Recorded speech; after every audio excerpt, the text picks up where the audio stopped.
We are here with Davis Coughanour. We'll just jump right in. What branch were you in, and how long did you serve? I was in the United States Air Force. I served 4 years from 1993 to 1997. And you were stationed where? I was stationed at Davis-Monthan Air Force Base in Tucson, Arizona. I was in the 358th Fighter Squadron, which that unit taught pilots how to fly A-10 aircraft. What was your job? So my job is as an avionics guidance and control system specialist. It's glorified electrician is what I like to call it, but flight instrument, flight navigation, and weapons control systems, delivery systems. So that's what I maintained on the A-10. So when people look at a heads-up display on an aircraft, all my systems were used to compute solutions on the heads-up display so the pilots could deliver ordnance on target. Did you like it? Oh, I loved it. Yeah. So I love my job and I love serving in the military. Oh, what advice would you give my generation and younger about serving? I would tell you if you do not know what you want to do in life, if you're a senior in high school and you don't know what direction you want to go, join one of the branches of the military. They basically have every single job in the world in a military service. But that way you can learn some discipline, they can give you some direction, you get some training, and you get paid to do it all. So after you got out, what'd you do from there? After I got out of the Air Force, I worked as a plumber for a couple of years until I got hired as a police officer for the Arizona Department of Public Safety. You pulled me over once too. I figured I you did could throw pull that you in over. there. You're a lawbreaker. A rebel. What was the hardest transition going from being in the military to that first day you're out? In the military, you're taught to on time is 15 minutes early, and if you're on time, then you're late. So you always had to be prompt wherever you went and dressed ready to go. That's been like the biggest irritant, I guess, or hard thing to come out into civilian life is people just do what they want to do, and that doesn't jive with me. That still doesn't jive with me, and I've been out for 30 years, so like you have to be on time. And that's the biggest, I guess, frustration or whatever since I've been out. Is people not being on time. Correct. That would be definitely frustrating. So you have two sons, I do. and were both in the military, or is Correct. one They were still? both in the Navy.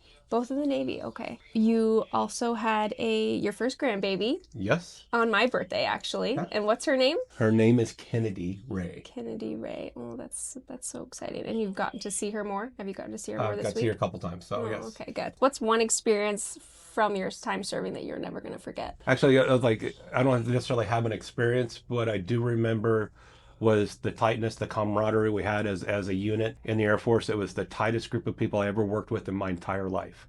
And I still have contact with some of them today. Oh, good. So I know we've talked a little bit about your time when you were a police officer and how hard that was for Laura, your wife.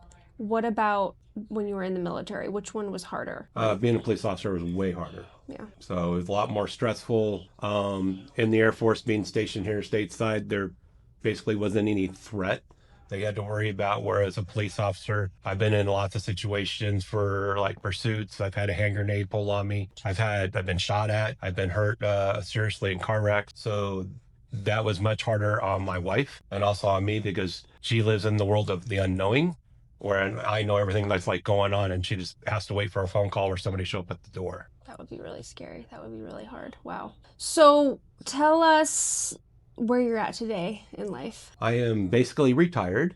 My wife and I manage a couple of real estate ventures, but she's truly the one who's running all of that, and I just do what she tells me to do. I work for her. Yeah. We see Davis around the office a lot. He's very handy. The weed guy, our bug guy. What else? You run Star Ranch. Yes, I do run Star Ranch, or try to. It's coming along. You guys are doing great. Anything?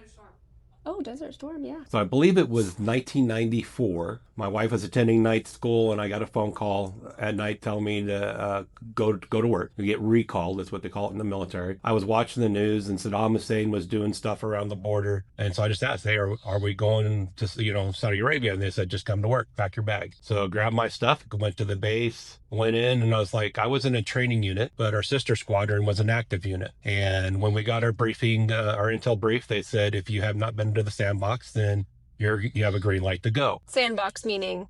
Go over the Middle East. Oh, okay. We called it the sandbox. So, Okay. so I didn't have a worry until they said that. I went out to go, you have to go through this line, you get your shots, and they check all your gear, make sure you have everything. And I'm like, guess I'm going overseas. Went out to the flight line and we loaded up 28 A-10 aircraft, fully live, everything, and missiles, bombs, ammo, whatever. And that was the only time I ever got to see an A-10 that was fully armed. And it's impressive what we can put on an aircraft. About 16 hours later or so, they told us all to go home. That Saddam Hussein changed his mind, so I went home. Well, my wife had been up all night long, and she's like, I saw your note, looked in the closet, your stuff was gone, and they wouldn't tell me anything. Oh And gosh. so she's like, when would they tell you? I was like, well, once we got deployed, they would have told you.